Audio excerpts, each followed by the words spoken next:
All right, Masechet Shekalim, Daf 20. We began talking yesterday about someone who finds meat. The question is, we're not sure. What's the status? Is it kosher? Is it not kosher? So we saw it depends on where it's close to. That's the rule of kadov, and also what's the majority? That's the rule of dov. Those are the two major rules, dov and kadov. Usually when the two are together, we follow dov. But both are important principles.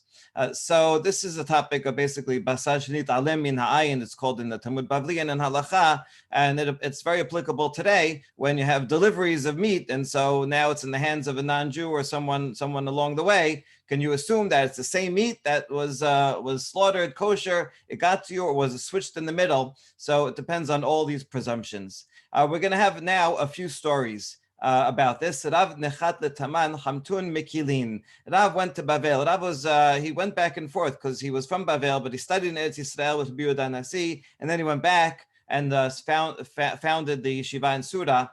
So after some studies, when he went to Bavel, he saw that the Babylonians were very lenient regarding meat of unknown origin, and they would just presume even without following all the rules. Vachomer alehem. So he decided to be very machmir. It was extra machmir, more than actually necessary, because the people were so mekil. So here's a couple of stories as examples. Chad barnash azel be'ai meshizga askupte begonahara ve'in sheta. Some guy went down to the river to rinse his hat. And as he was bending down to the river, some meat, kosher meat that he had in his pocket, fell out on the bank of the river. Vazila, he left. He didn't realize. Then afterwards, Chazar ba'e misbina. Then he realized, he came back and saw the meat right there on the bank of the river. So he assumed, well, this must be the one that I dropped. It must be okay. Amar leRav, asur lecha de'ana amar, hahi shataf nahara va'eteh chore din vela tachtoi. Rav said, no, it's prohibited. How do you know this is the same one? Maybe the river came up, took away the kosher meat, and another piece of meat that someone else dropped upstream came and was deposited here in its stead.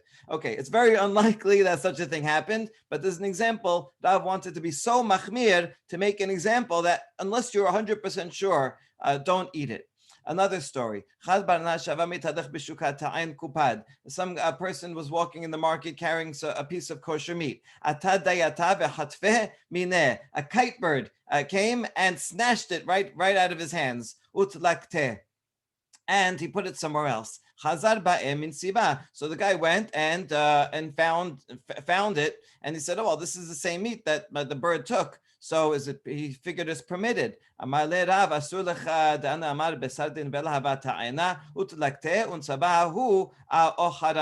is not necessarily. Maybe it was carrying non-kosher meat, and that's what it put. And the piece that it took from you, that's a different piece.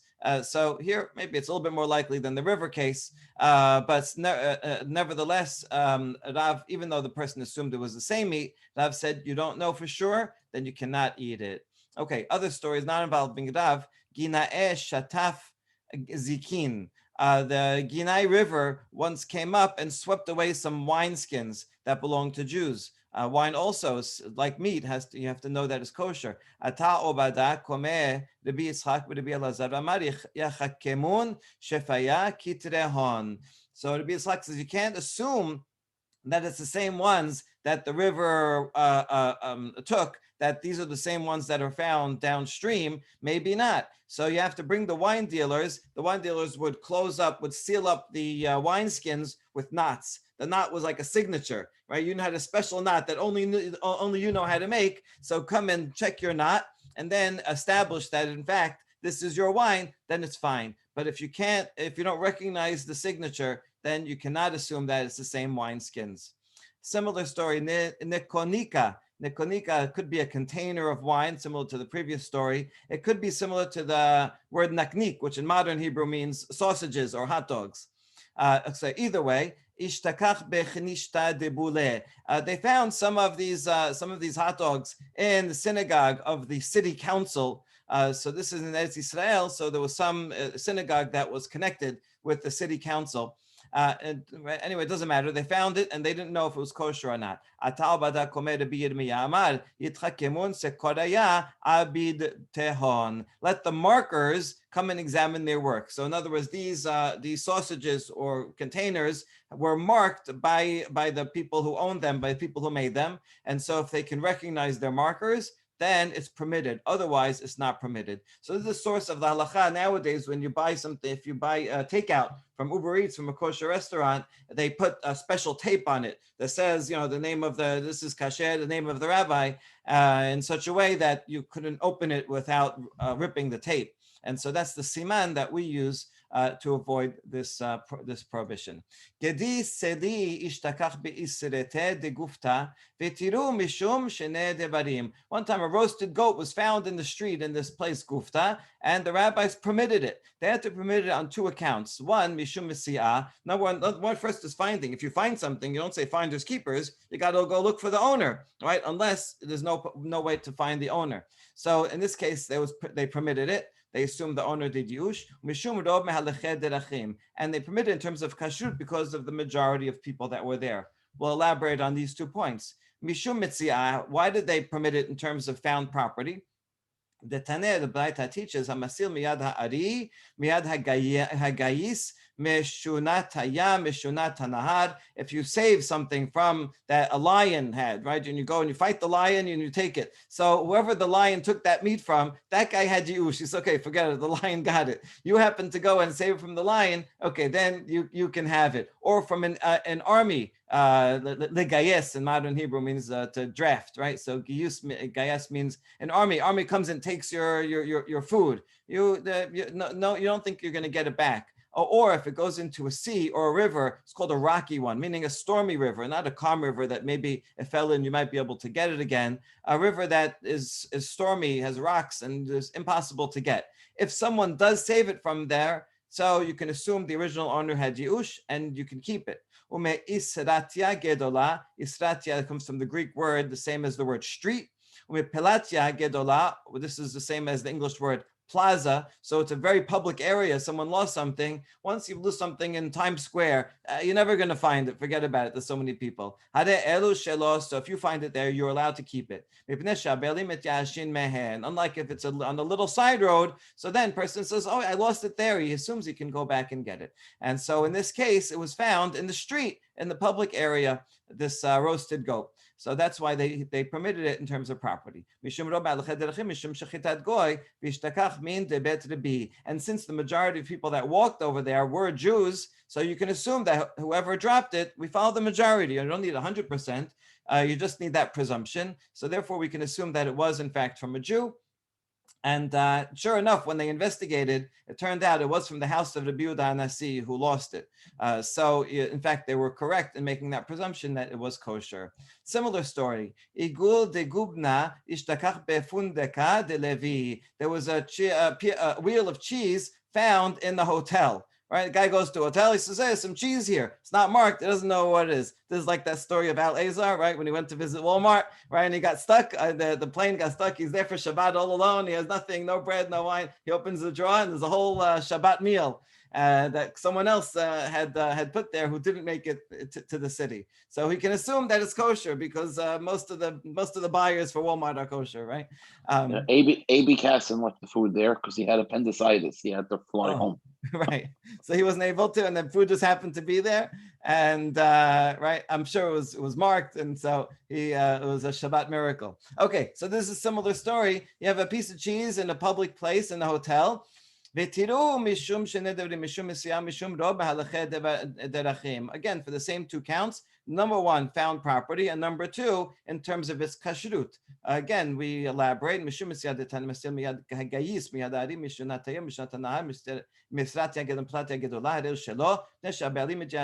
hotel is not one of things on the list, but it's the same thing. A hotel is a public place. Lots of people are going and coming. If you forgot something in the hotel lobby, you assume you're not going to find it.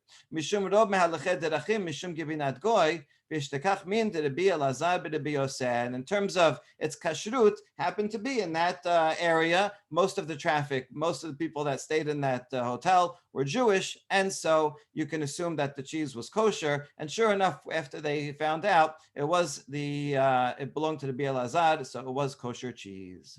Good. Next story. Amar Rabbi Mana Komer Rabbi Yosef Anan Hamyan Rabban Machrizin. He says, I'm not sure about this halacha because I find that when the rabbis find something, even in a very public place, they nevertheless announce, anybody lose this? Anybody lose this watch? Whose is it? And so technically they don't have to, because we just said public place, you can keep it. So yet the rabbis go beyond the letter of the law and they announce it, even though really they could keep it.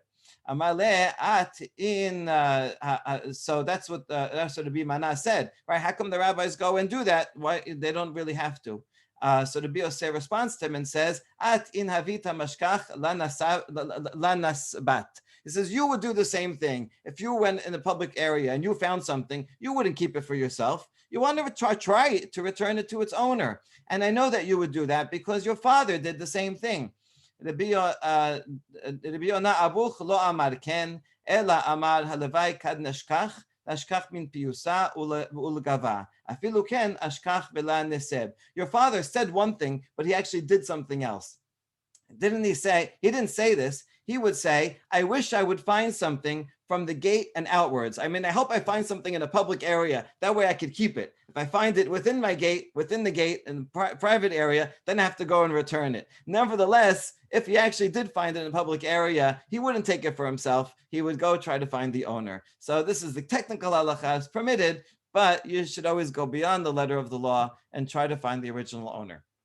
All right, so that's all for the stories for today. Now we get to the next Mishnah. Behema shenimset mirushalayim ve'al migdal ayder. We're still talking about things that one finds, and so here one finds not meat or money, but a live animal. And so if you find a live animal around Jerusalem, with the radius as far as Migdal Eder and the similar radius all around, so most of the animals that are around Jerusalem, probably someone consecrated it. And so you have to assume, you can't just take it home and eat it. You have to assume it is a korban. But what kind of korban?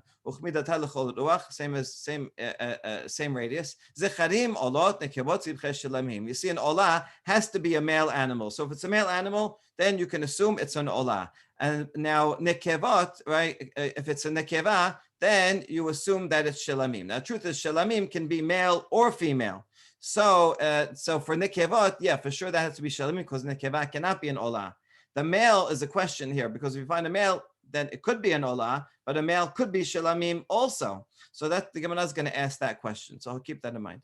Rabbi Yehuda Omer, hara'ui lepesachim lepesachim kodem laregel sheloshim yom. If you're within 30 days of Pesach, then people are already designating animals to be their korban Pesach. Those are males under a year old, sheep or goats. So if you find something like that, then you can assume it is a korban Pesach. Now,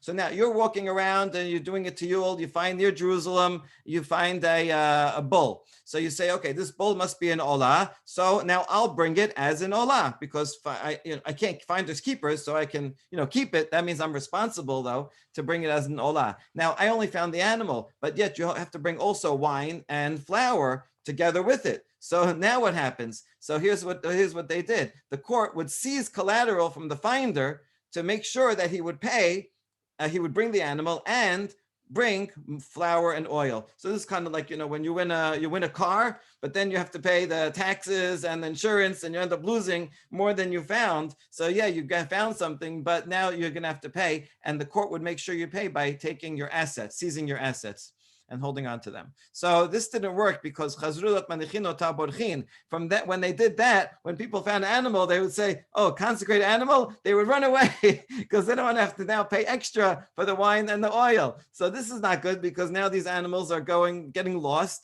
and they're consecrated animals and no one's bringing them to the Bet HaMikdash. So they said, okay, we're going to use the public funds. All right, it's in the public interest that all these animals be brought. And so we don't want to penalize the individual for finding it and doing a good deed. Okay, Amar Rabbi Shimon, Shibat Devarim Itkinu Betin, V'zeh Echad Mehen. This, the fact that Betin made this takana that we would use the communal funds, this was one of seven different ordinances, and now we're going to learn about a few of the others. Goy shalach olato midat hayam shalach iman nesachim keribim mishelo v'im lav keribim mishel sibor. A non-Jew is allowed to offer a sacrifice. He can't offer a communal obligatory sacrifice, but he can send an olah as a voluntary sacrifice. And this was done all the time. People that loved the Jews and emperors and other government officials as a sign of friendship. This was always done. In fact, one of the causes of the second Bet HaMikdash being destroyed was when some zealots in the Bet HaMikdash decided to reject the offering of the emperor.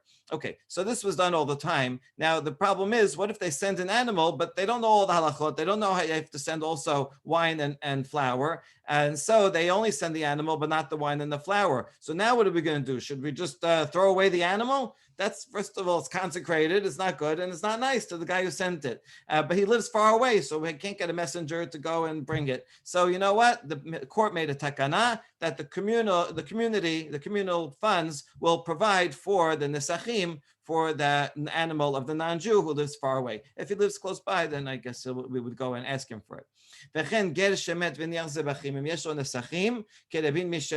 A convert who dies, the case of a convert, because a convert doesn't have heirs. So you can't go and a regular person dies, so it goes to the heirs. So we say the heirs, listen, your father had this animal, you need to provide the wine. So the ger doesn't have that. So if he had within his inheritance what he left behind, he set aside nesachim, good, we use it. If not, we use the community funds. Utanai betin hu al kohen gadol shemet shetem minchato kireba mishel sibur. Okay, we saw a few times that the kohen gadol has a special korban, a mincha. Every day he brings in a asiri taifa. We're going to talk about this a lot in the next daf. Half in the morning and half in the afternoon. Now, what if he dies and they didn't appoint a new kohen in his place? Someone has to bring this mincha. So they made a takana. The Tanai Betin, that the community will provide that asiri taifa in the meantime until a new Kohen Gadol comes, and then that Kohen Gadol will provide it from his own funds. Rabbi Yehuda Omer Mishel Yorshin. Rabbi Yehuda disagrees and says, no, let the children of the Kohen Gadol provide it, whoever inherits his estate. Ushlema hayta kireba. Yet when either the community or the children offer this minchat chabitin is called, for the Kohen Gadol, it's not brought half in the morning and half in the afternoon, but rather the whole thing is brought all at once. This is derived from Pisukim that we'll see in a few minutes. The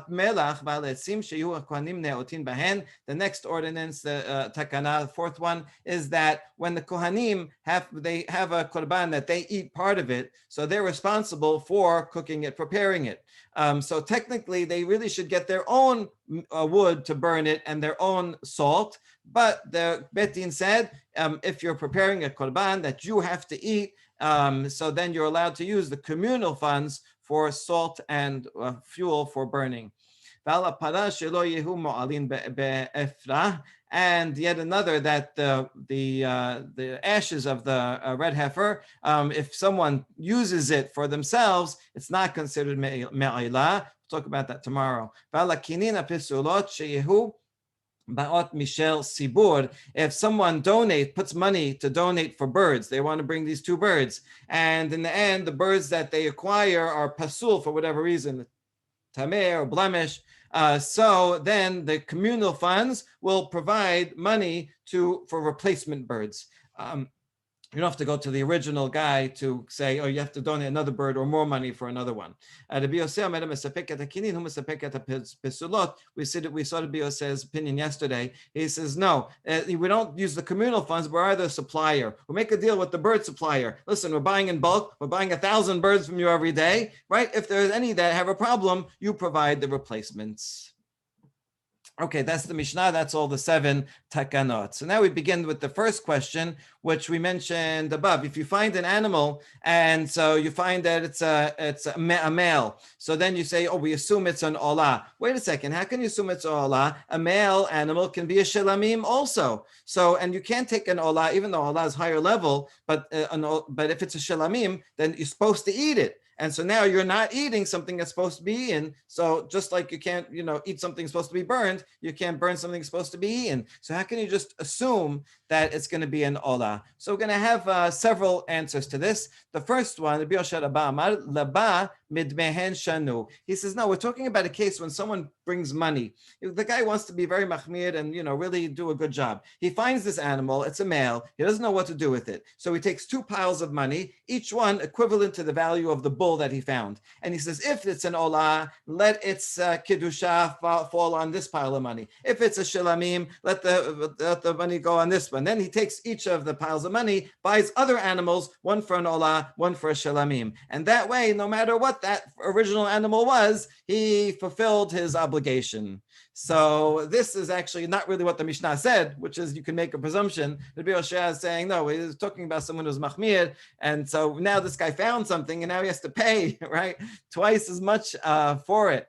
So it looks like this guy is going above and beyond and solving all the problems, but he's not. What are you going to tell someone to do me'ayla? The point is that you can redeem. If you do redeem a consecrated animal of money, it'll work. But you're not supposed to do that lechetechila. If you do that lechetechila, you're committing me'ila. So now the guy you think you're telling him to do something good, but lechatechila, we shouldn't do that. It's like me'ila. So this is not really a good solution. Rather, we follow the majority. Go look at what people do. I mean, generally, since shelamim can be either, and an olah can only be a zachar, so most of the zecharim are you going to use for olot, because you have the nekevot that can be used for shelamim. So we could follow the majority and assume that would be the case. So you don't have to do this whole money thing. And that solves the original problem too. But we're not happy with that either. But that's not true, because shalamim are in fact brought from zecharim and nekevot. Who says that the majority is for sure that shalamim are mostly nekevot and the zecharim are not?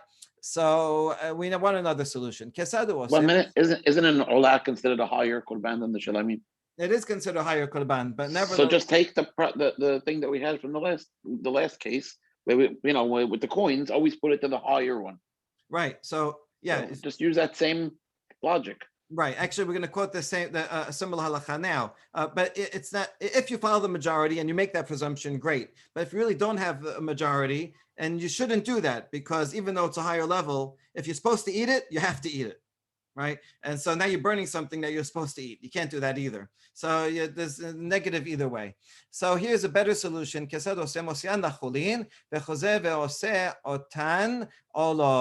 let them go and graze until they get a blemish. Once the animal has a blemish, then you can sell it, and then you can go and designate 2 other animals, and you can make them both an olah and a shilamim, and that way you're not doing anything prohibited lechatechila, and you're making sure that no matter what it was, you're going to bring an animal in its place. Okay, so Amar Bize Ayra, Kemad at Amar Taman, Tenai Betin hu al motarot shikrebu olot, Ken at Amar uf hacha, Tenai Betin hu al obadot shikrebu olot. This is what you were just saying. Ibn Bize has a simple solution. Just like we said yesterday, Resh Lakish said this yesterday, that there's a Tenai Betin on the extra coin. That was when you find the coin and you don't know if it's for this or for that, for an olah or a chatat. So just like over there, we said regarding the extra, that the betin said, if there's any extra, we're going to make it an olah. And that everybody knows that that's a condition when you first consecrate. So say the same thing here, that whenever you make a consecration, you have in mind, you don't have to have in mind because it's presumed by the betin that if it should get lost, even though you meant it as a shalamim, it will be sacrificed as an olah. And since that's a condition that's built in, so then when you find it, we can say they're all olot, and you don't have to worry about the problem that maybe it's a shalamim. So question on that, but isn't that the same as you're changing it on purpose? And like I said before, you can't purposely change it over, and use it for something else. No, it's not on purpose because it's built in. It's a condition that's built in, and so therefore it's not something that we're redeeming or changing intentionally. This is permitted. Okay, so that's a good solution that solves all the problems. All right, now next, now we're going to go back to the Kohen Gadol's mincha, this daily mincha, asiri taifa. Amar b'yesa adana taman shemit kal Rav Yehuda sha'a lishmuel. B'yesa says, when I went to Bavel, I heard Rav Yehuda, the student of Shemuel, asking Shemuel, hifrish shiklo umet. What happened? Okay, this is a standard case, not Kohen Gadol. This is someone who says, I'm going to make this coin a machasita shekel. And then before he gets a chance to donate it, the guy dies. So what do you do with that, right? Remember, you can't donate it because you can't give a donation for someone who doesn't exist. And you can't just use it to buy a soda because he made it consecrated already. So the answer is you make it for nedava, for the free will offerings that are dessert for the mizbeach when it's idle. Now, regarding the Kohen Gadol's asiri taifa, if the Kohen Gadol said, here's $100 for my asiri taifa today, and then it only cost him 90, what do you do with the extra money? Machloket. Nobody could use it for anything else because it's specially designated for this mincha of the Kohen Gadol. Therefore, you have to destroy it by throwing it into the Dead Sea. Someone's going to go down to the Dead Sea one day in a snorkel and find a lot of money down there. Rabbi Elazar Amad Yipelu Lindava. Rabbi Elazar says, no, you can use it. Use it for nedava. It's consecrated. Okay, but this is same thing. It's a communal offering. It's the same. You can use it for a similar purpose. Okay, remember Rabbi Yochanan because we're bringing it because it's going to come up again in a minute. Asiri taifa shel Kohen Gadol. Rabbi Yochanan omer chotze ota v'achar kach mekadesha. Rabbi Shimon ben Akish amar mekadesha v'achar kach chotze ota. So machloket, which one you do first? Rabbi Yochanan says, since you have an asiri taifa, you measure out. This is an asiri taifa. So first he would measure, divide it in half for the morning and half for the afternoon, and only then he would make it consecrated. How do you consecrate it? By putting it into a holy vessel. So he would measure it out and do everything in regular vessels at home, and then he would consecrate half in the morning, and when he was ready for the afternoon, he would put that in a holy vessel. Okay, so measure first, consecrate second. That's Rabbi Yochanan. The Shakish, however, says no. You put the whole thing all together in a consecrated vessel. Maybe even the measuring cup might be consecrated, and then after that you divide it in two. So in other words, even from the morning, the afternoon one's already consecrated since the morning because it's all consecrated at once. Now, what's the difference between them? Well, we're going to question each one. First, we're going to question Rabbi Yochanan. Matnita peligi al Rabbi Yochanan. We find the Mishnah in Masechet Menachot that seems to contradict Rabbi Yochanan because there it's talking about a case of a Kohen Gadol who he offers his mincha in the morning and then he dies in the middle of the day. So now you're going to have another Kohen Gadol come in his place. So you think the second Kohen Gadol could take whatever is left over and bring it? No, you can't do that. He has to bring a new Asiri Tefa because it has to be his own. He can't use the previous Kohen Gadols. So what do you do? What does he do with the other half? Makriv mechesa or mechesa aved. So he'll sacrifice half and the second half is destroyed, right? So you end up having two halves that are offered and two halves that are destroyed, half from the first guy and half from the second guy. So this is a question to Rabbi Yochanan, because according to Rabbi Yochanan, he didn't even consecrate it yet. The Kohen Gadol in the morning, first he makes them in half, then he consecrates one half. He offered that. The other half is not consecrated yet. If it's not consecrated yet, it doesn't have Kiddushat Haguf. It's not inherently Kadosh. It only has Kiddushat Mammon. So he could just redeem it, and then he could use it for something else. So why do you have to destroy it? Why can't you just redeem it if it's not consecrated? This sounds like it's a proof for Resh Lakish that it's consecrated even from the morning. Well, he has an answer. According to Rabbi Yochanan, remember what Rabbi Yochanan said? He said that If asita efa kohen gadol and he dies, he takes, so if he has extra money, right, the motad, so he has to take it and throw it into Yam HaMelech. According to the Biochanan, even the money, he didn't even buy the flour yet, the extra money that he has, that he designated as for asita efa, cannot be used by anybody and has to be thrown into the sea. So for sure, because it's specially designated, so for sure the flour itself has to be destroyed. So the Biochanan is consistent and we solved his problem. Now, question on Resh Lakish. Matinta peligal Rabbi Shimon ben Lakish. Nimsu shnei chasin kerebinu shnei chasin abudin. The Mishnah, the continuation, is going to contradict Resh Lakish. Actually, it's not the Mishnah, but rather the next Braita that comments on the Mishnah is what contradicts what he said. So the continuation of the Mishnah says that in the end, when you have a case of a Kohen Gadol who did his mincha in the morning, and then he died in the middle of the day. A second Kohen Gadol came and replaced him, and he brought another Asri Taifa, offered half of it, and he has another half that he has to destroy. What you end up having, Nimsu Shnei Chatzayin, you have two halves, Kerebin, Ushne Chatzayin Abudin. Two halves are offered, and two halves have to be destroyed. Now, when we say destroyed, that all this so far this makes sense for Resh Lakish, right? Because he says the whole thing is consecrated at first and only then divided. Since it's consecrated, for sure it has to be destroyed. But here's what the Braita says: "V'tani Allah mechasa rishon mechasa sheni teubar suratan v'yasur bet haserefa." That the extra ones that you're not using, you can't just destroy it and burn it right away. You have to wait until it decays. You have to leave it overnight till it's notar. Only then can you burn it. Well, why? Right? In general, the rule is something that is consecrated and unusable, you can burn it right away. You don't have to wait until it's no good. So according to Resh Lakish, what's the problem? So Resh Lakish could answer that he disagrees with that baraita. Patar la kedebi Ishmael, damar isaron mekadesh. Ishmael said that even the measuring cup itself that you use already makes it consecrates it. That's why, according to Resh Lakish, it's consecrated first, and only then you would divide it. And yet, he does not think that you have to wait till it's decayed. He says you can burn it right away. So that was only the baraita. He can rely on it be Ishmael, and therefore he's okay with the Mishnah. All right. And now more about the Kohen Gadol. When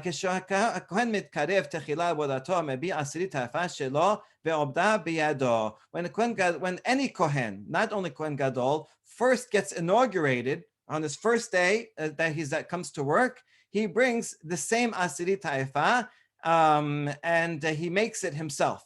So we see this has two purposes. Let me show you the Pisukim so we can appreciate what is behind this. This is from Vayikra Perek Vav. Says Ze korban Aharonu banav asher yakribu ladonai beyom himashach oto. So on the day that you consecrate the Kohen, he brings Asiri Taifa Sot Mincha Tamid Machasita Baboker Machasita Ba'arev. So you see there's some ambiguity. This is a korban of Aharon and his children when he mashach oto. So it sounds like this is special for the first day at work. For Aharon, now when it says his sons, does that mean only Kohen Gadol, that's his sons, or all Kohanim? Well, in Pasuk 15, it says, Kohen HaMashiach tachtav mi banav. Mashiach, that sounds like the Kohen Gadol, right? So it sounds like this is something that would be for the Kohen Gadol on the day that he starts. Yet it says the word also minchat tamid in the first Pasuk. Tamid sounds like all the time. That sounds like every day. So from there, the rabbis derive that the Kohen Gadol does it every day, and every Kohen does it on the first day that he begins. So this is based on the Midrash. I think it is a Midrash. In Peshat, probably we would say that this is only an inaugural sacrifice, and the Tamid just means, I guess, that you do it forever anytime someone starts off. Right, so I think it can be interpreted differently in Peshat. But anyway, this is the source. So really, it is an inauguration korban primarily. So that's what we're saying here, that on the first day of work, he should do it himself. Echad Kohen Gadol, Echad Kohen Ejot. Kohen Gadol and any regular Kohen, every Kohen. Shabdu ad shelo habiu asir taifa shelahem avodatan keshera. Let's say they started working in the Bet HaMikdash before they bring this asiri taifa. It's okay. All right, maybe they want to wait till their family comes and to make a party with it. So it's okay if any korbanot that they made beforehand is fine. but this should be near the time that they begin.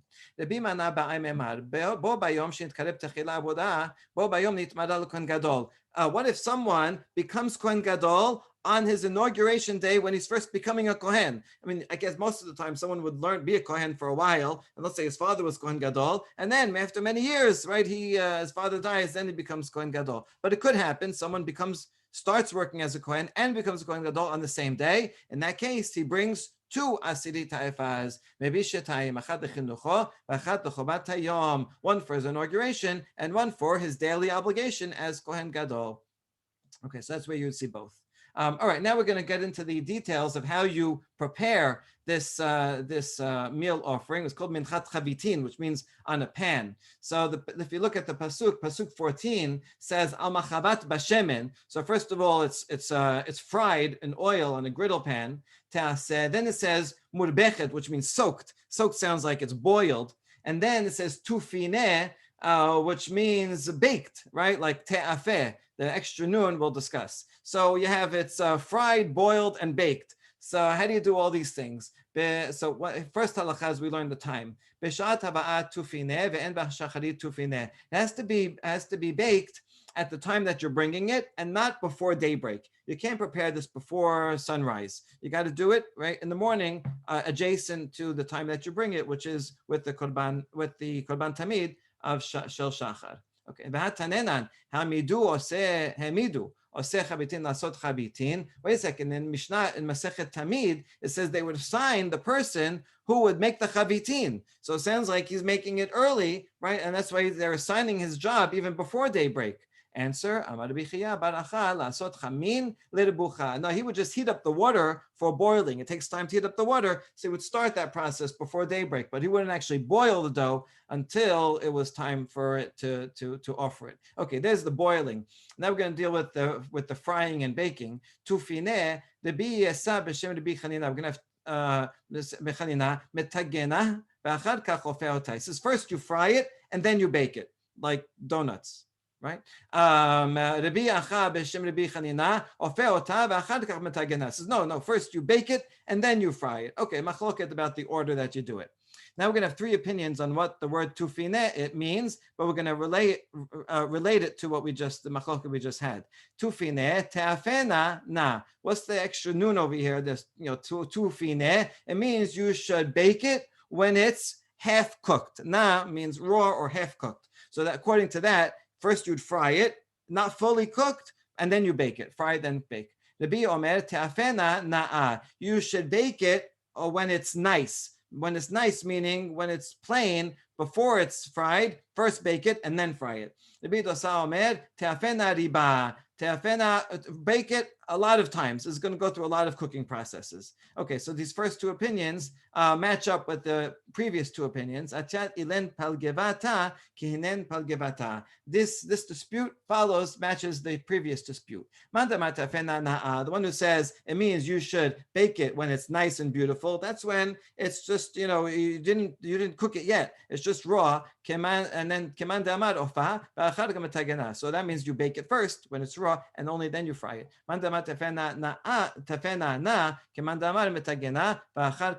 The one who says bake it when it's not fully cooked, so that means you fry it first, not fully cooked, and then you bake it. Okay, now the Mishnah, the case we've been talking about was then the Kohen Gadol dies, and then then you have to. Then what do you do for the rest of the day? In the meantime, before you pick another Kohen Gadol, and now the question is, what if he didn't die? What if there's other cases? Lo sof davar shemet. Is this true? This halacha true only when he dies, and that's when you have to go and get communal money or the children or whatever. What if it's a different case? Ela afilu nitma. Maybe if the Kohen Gadol becomes tameh, and so now he can't bring he became tameh in the middle of the day. He can't bring his mincha in the afternoon, and maybe the next day, depending on what kind of tumah. So in that case, you have to go and do it in a different way. Or vafilu nitcha mimum. Or maybe it's talking about when he got a blemish. It could be a permanent blemish or a temporary blemish. So in these cases also, would you have to go through the same process? So we have a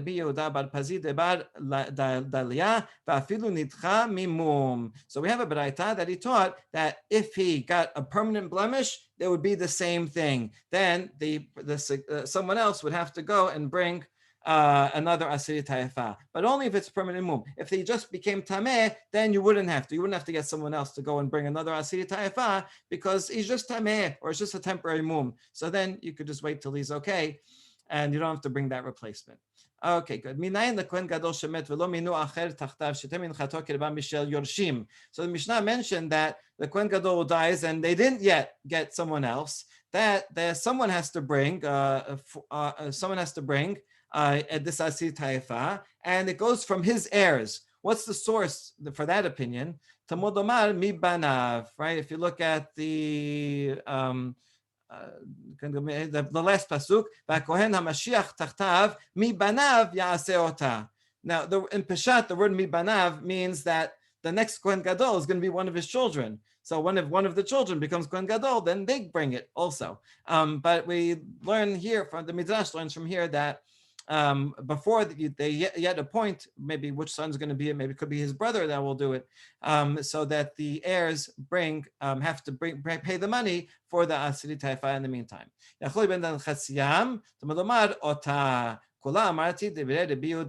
can it be that they bring half in the morning and half in the afternoon? No, since the pasuk says Yaseh ota. Ota means it in singular. So therefore, when the Kohen Gadol does it himself, he brings half in the morning, half in the afternoon. But when the heirs bring it, it's not a full. It's not done in the same way. It's not the same exact. Rather, you do it all at once. That's what the Rabbi Yehuda said.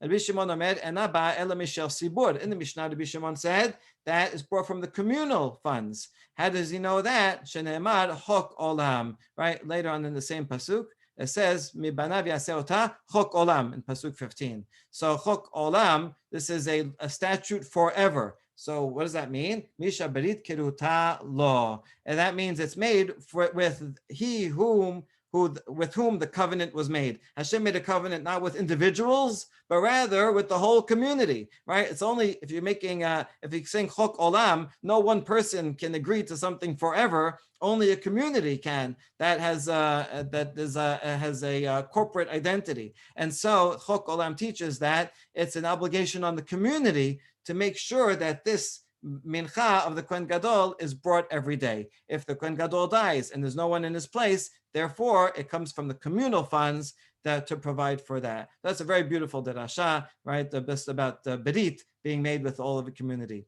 And last line, kalil toktar, kalil lahaktara, it's wholly burnt, it's burnt in its entirety. Usually when an individual brings a mincha, the individual can eat part of it. But when Kohen brings a mincha, it is all sacrificed, and the Kohen does not eat any of it. Baruch Adonai le'olam, amen ve'amen.